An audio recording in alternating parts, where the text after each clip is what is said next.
As a lot of people will know, IMAX has had a great partnership with NASA over the years, and they've actually taken the same cameras we were using, to shoot this film. They've actually gone up on the space missions and filmed real footage in low Earth orbit. So one of the first things I wanted to do for research was to view some original prints of the films that they've made. We did a day screening a series of different movies, hours and hours of this incredible footage down at IMAX. I kept seeing the same name on the films, which was Tony Myers. So, Greg at IMAX offered to put us in touch, and we called Tony because we wanted to say how much we'd appreciate her work and how much value we thought we'd get. That's so nice. The first one I remember would be The Dream Is Alive. That would have That's been the first time we flew cameras in space. Oh, that was the first time? That's incredible. I remember that very clearly. The benefit of being able to look at footage of the reality of being in Earth orbit, shot with the cameras on the format that we were then going to use. It's like there's a bunch of IMAX films to look at, and then you get to figure out how to do that. I understand exactly how that would really help.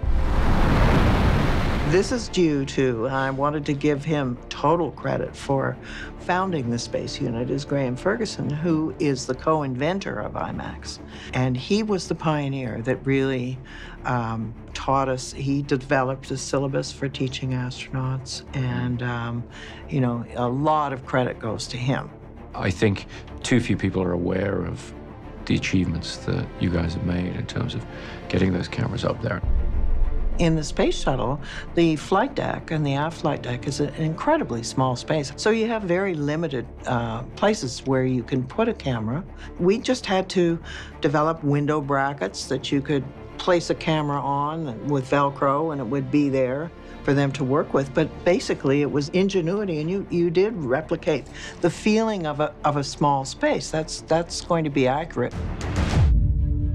I was just astonished and astounded by Interstellar, but what I loved about it was the human story. And in our films, they're viewed as documentaries, and I know they've inspired people to do things, but we're not telling the side of the story that you did, which is absolutely amazing, which is really what it is to be human in what we know of the universe and what we don't. Everything that we have, which is family and our relationships to one another, it is all tied up with what's going to happen when we move off the planet. I just thought that was absolutely astonishing. Oh, thank you.